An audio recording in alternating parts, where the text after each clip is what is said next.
The Brewhouse was created to capture and share with you the long history of the Genesee Brewery. But the brewery itself isn't half as interesting as the beer and the people who make it. Visit GeneseeBrewhouse.com.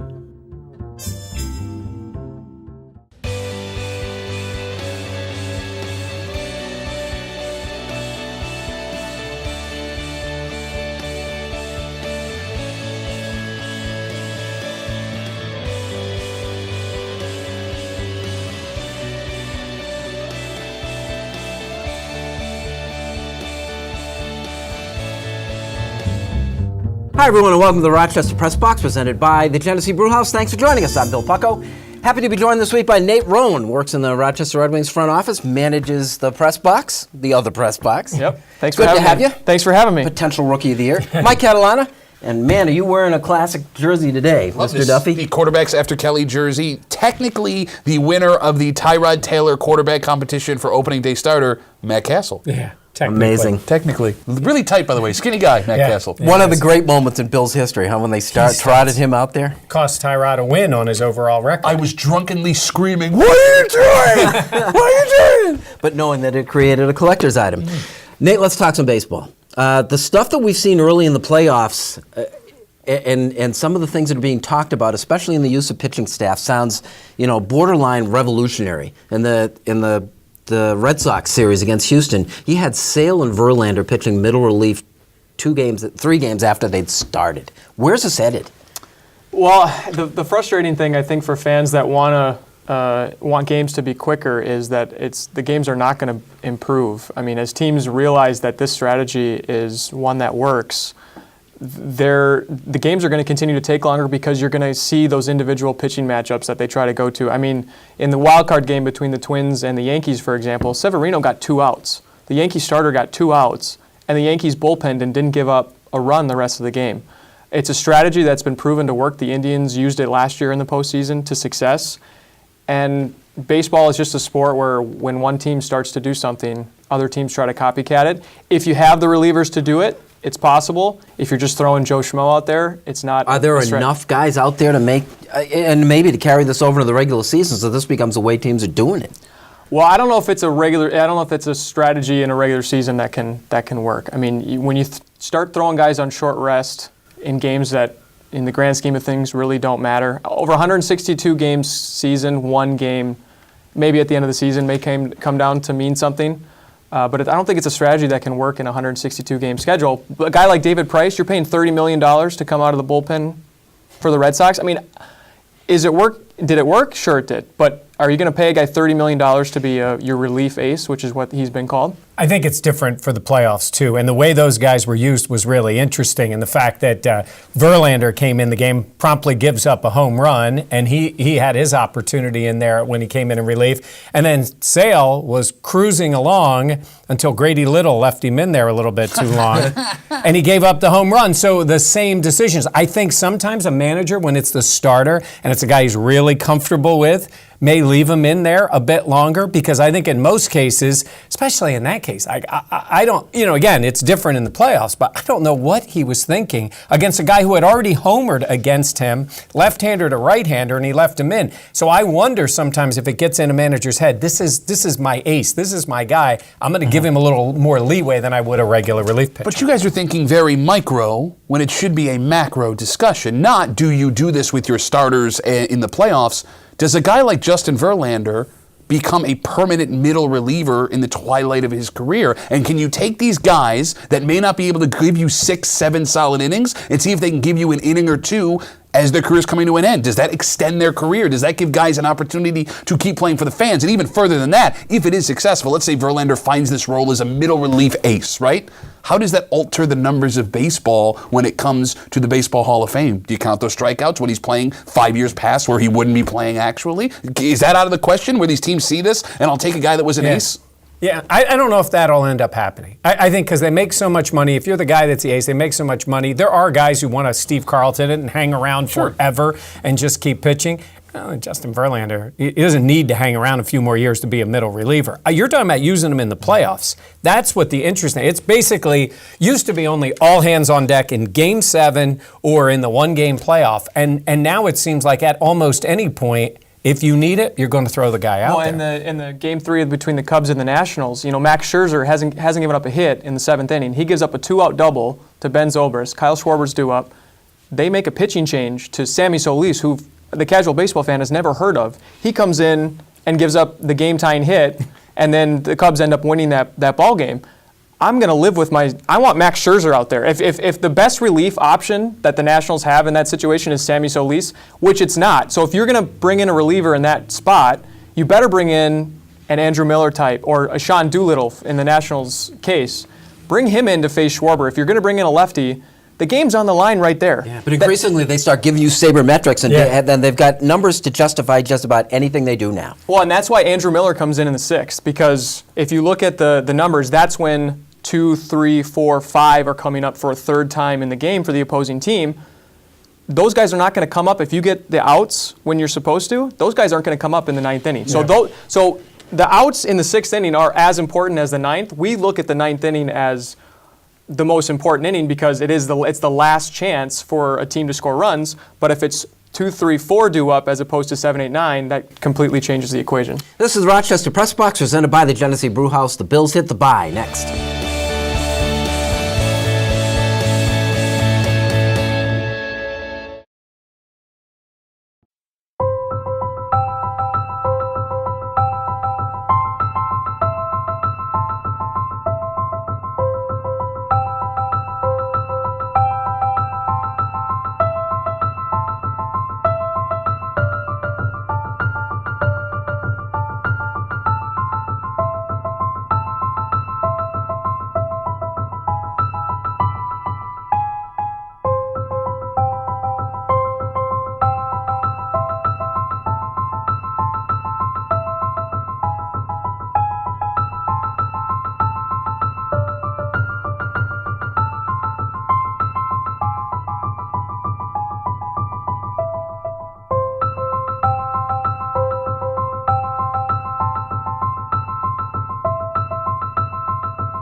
The Press Box, brought to you in part by Connors and Ferris, your workers' comp attorneys. Call 262-COMP, today. Welcome back to the Rochester Press Box, presented by the Genesee Brewhouse. This portion, our Buffalo Bills discussion, brought to you by Connors and Ferris. Mike, a 3-2 share of the lead going into the bye at the beginning of the season. You'd have taken this. Oh, I think they would have taken it too. And I've said this last week. I think they've had more success on the field than most people would have expected out of them. They go into the bye, it was a little bit of a downer because of the injuries and because of the way they were so close to knocking off the Bengals there. So because there was the opportunity to go 4-1 and go into this break, I think it's a little bit down. But you even heard McDermott. He says it all the time, and I know it might be cliched. He says it all the time about big picture, big picture. But when they win the game, everybody goes, yeah, that's great, but we just won. And then when they lose, he says the same thing. Like he starts talking about injuries, and then he says, yeah, a bunch of our young guys got to play. Because I do think they're playing the big picture thing here. In the short term, 3-2, and the 2 wins that they had against Atlanta and Denver, I think it'd be a success to now. This next step is going to be a big one for him. Well, you could blame the injuries for the loss last week. You could blame inexperience. Or you can blame a man in a suit coat who sat on a stage during this show and said, celebrate the Bills because they're actually good. And another smarter man with better hair said, no, you're jinxing them. You jinx them. We all jinx believe. them? You absolutely jinx them. In fact, you looked at that camera and said, don't believe in jinxes. An hour before you jinxed them on television. Mike, this is your fault, and it's all your fault watching the show for actually believing these Bills could be something. I That's never really said not they were substantive. It's not. And I don't know what that word means, but whatever it is, I is never that. said anything about going forward. I said enjoy what they have done so far. And I lost it half an hour after you were done talking. Well, and I think you can make an argument that they're a couple plays away from being 4-1, maybe 5-0. I mean, I watched the game on Sunday against the Bengals, and a save from one big play to A.J. Green. They have an opportunity to win that ball game. Well, they're late. also Carolina. They could have won. They certainly could have lost the Atlanta game. Denver and those were Von Miller, though. This changes that everything. Helped. That certainly helped. But again, look at Carolina and look at Denver. I mean Atlanta. The way those games ended. Atlanta's driving. They get stopped, and Carolina Zay has a chance to catch the ball and doesn't. They could have stolen that game. That's the NFL. They've been fortunate. They've done well in those moments up to this. I thought that was a really winnable game against Cincinnati. Going forward, what do we think? I mean, I did see something today where I believe the teams we've played have had a 65% winning percentage. Moving forward, it's just above 50%. So technically, the season is easier in the second half. That being said, you see New England twice. You got a trick-or-treat Miami team twice. Both, but they're almost back-to-back weeks with that Miami team, if I'm not mistaken. 2 out of 3 weeks. Yeah. I mean, the season for me comes down to Tampa Bay after the bye. If you're going to win against Tampa, you're 4-2 going against Oakland. David Carr questions, okay, you lose to Tampa, you're 3-3, you got serious problems. The next game is always the most important. It is, and in the big picture, the Tampa game is less important because it's an NFC game, but you're coming off the bye, and again, relevancy, staying in there, keeping that confidence going. I think it's a winnable game for them at home. Again, it's another week away before that happens. I think they've shown the way they play defense and getting some of these guys back, I think they've shown the ability to stay in games. When it comes down to close games, their margin for error is so small, and we'll see which ones they can pull Billy off. Sharr sat in your seat just a couple weeks ago and thought he saw a 10-win season out of these guys. Out of the Bills? Yeah. I mean, their defense is certainly good enough. Their offense, they're not really creative. They don't do a whole lot of, Tyrod doesn't throw the ball down the field at all anymore, especially, and I think part of it is his lack of receiver options, but they take no shots down the field at all. The farthest pass I've seen Tyrod take was to Zay Jones at the end of the Carolina game, which Jones was wide open. He threw deep to Clay, and now he's lost Clay, which has been a big loss. Clay was playing great for them.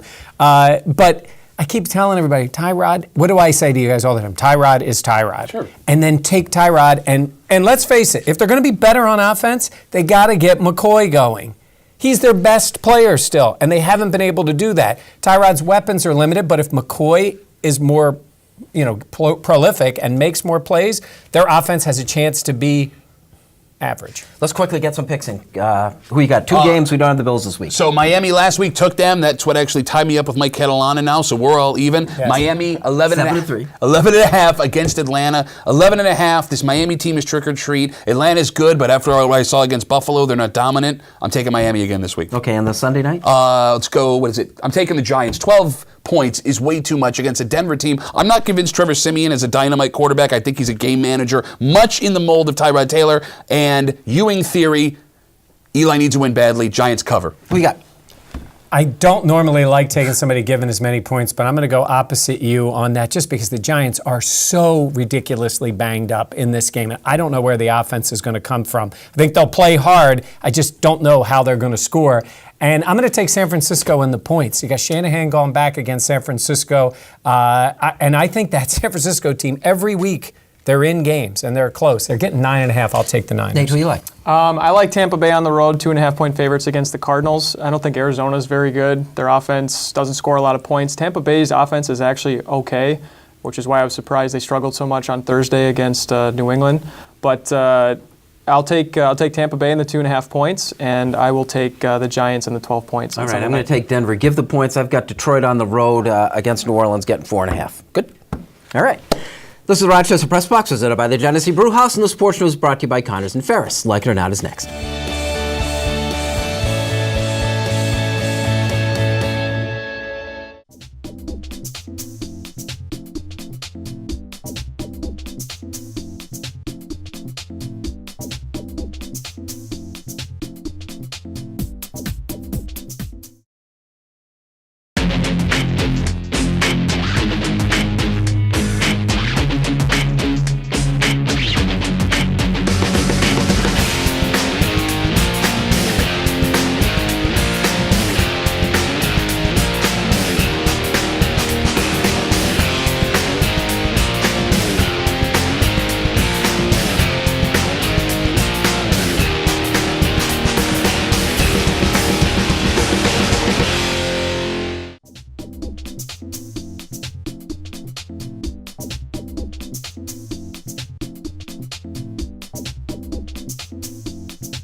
Welcome back. This is the Rochester Press Box, presented by the Genesee Brew House. Like it or not, the future of the United States soccer team after losing to Trinidad and Tobago, and they're out of the World Cup.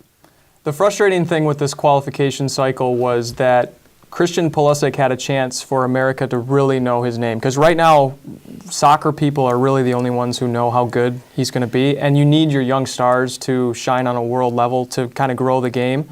And now for 4 years, people are not going to get to see him on a world stage. Unfortunately, people just don't watch soccer, and people in America don't watch soccer in Europe as much as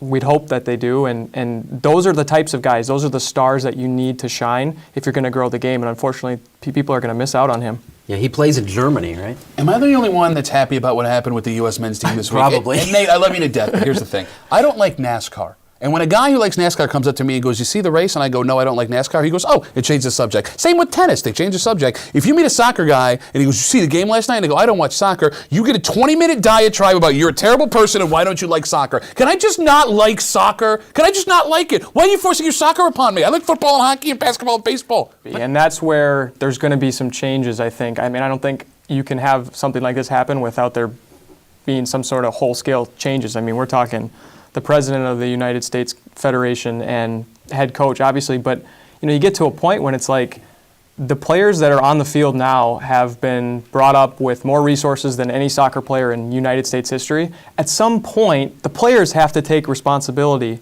for what happened. The players are better. The team is better than most of those teams in CONCACAF, and unfortunately, they just didn't produce. This is the Rochester Press Box presented by the Genesee Brewhouse. Unfinished Business is next.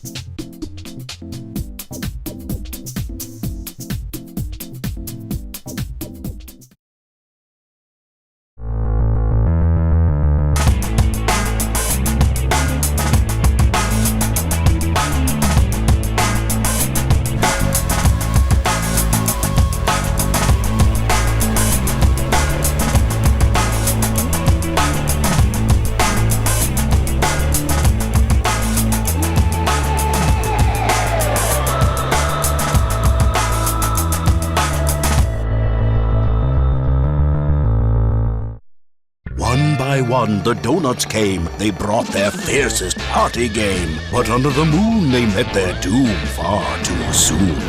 Get your spooky donuts or 10 munchkins for $1.99 at Dunkin'. America runs on Dunkin'. Welcome back. This is the Rochester Press Box presented by the Genesee Brewhouse. Unfinished Business brought to you by Dunkin' Donuts. America runs on Dunkin'. Pat. It's amazing the difference a week makes, right? Just last week, we were sitting here with a 3-1 Bills team and a Sabres season ready to go after signing Jack Eichel to an $80 million deal. Now the Bills are 3-2. Not great, not terrible. The Sabres, on the other hand, dear Lord, what the hell is going on with the Buffalo Sabres? Like, that first game, good things, bad things. Second game, you're going to have a bad game. The game Monday, Columbus Day against New Jersey, was the worst hockey I've seen in the 31 years I've been on this planet. It was just 2-on-1s all night long. And again, it was like a Cameron concert in 2003, Bill. Nothing but shorties. I knew you'd get that one. I'm really scared for what this Sabres franchise could be because the Leafs flipped it around really quick. The Edmonton Oilers are a legit power in the Western Conference, and the Sabres, 3 games in, I don't mean to overreact, look like they don't know what the heck is going on. And if it's not going to work with what they have now, when will it? Please, Lord, let something work for the Sabres this season because I don't know how much longer I can hold on. Do have the Amerks. Yeah, They no, look I good out of the gate. love the Mercs. Mercs are good. Well, they're undefeated as when we're doing this right now. But still, $80 million. Yeah, it was bad. What do you got, Nate? Sports are as important to a community as anything there is. Anybody who questions that can take a look at what happened in Las Vegas Tuesday night. The Golden Knights opened their NHL home schedule, hosting the Arizona Coyotes, and the pregame ceremony in which they honored first responders and the 58 people who tragically lost their lives on the shooting on October 1st at one of the venues in Vegas. Sports heals wounds. Sports can take people's minds off of serious incidents like we had in Vegas. And on Tuesday night, Las Vegas Golden Knights completely knocked it out of the park. They brought that community together. It was a spectacle that I will remember for the rest of my life, and I didn't even see it in person. I saw it on television. I have goosebumps talking about it now. Community is important, and sports play a vital role in bringing the community together. Very cool. I remember when it happened in Boston. You remember the guys skating around with a microphone and everybody, singing the national anthem. And they have their moments. We've had bad moments. They have their good moments. Yeah, and in the fact that it ends up being Las Vegas, right, with a pro sports team, and everybody thinks everything's going to be sort of trivial. It's Vegas and whatever it is, but by circumstances, it's such a huge moment. Pat's wearing the jersey here of the Bills quarterbacks, and I was thinking about this the other day, and I had the numbers. I think the Bills have had 15 starting quarterbacks since 1999, 15 different ones, 3 winning seasons, 1 playoff appearance, 126 wins, 157 losses.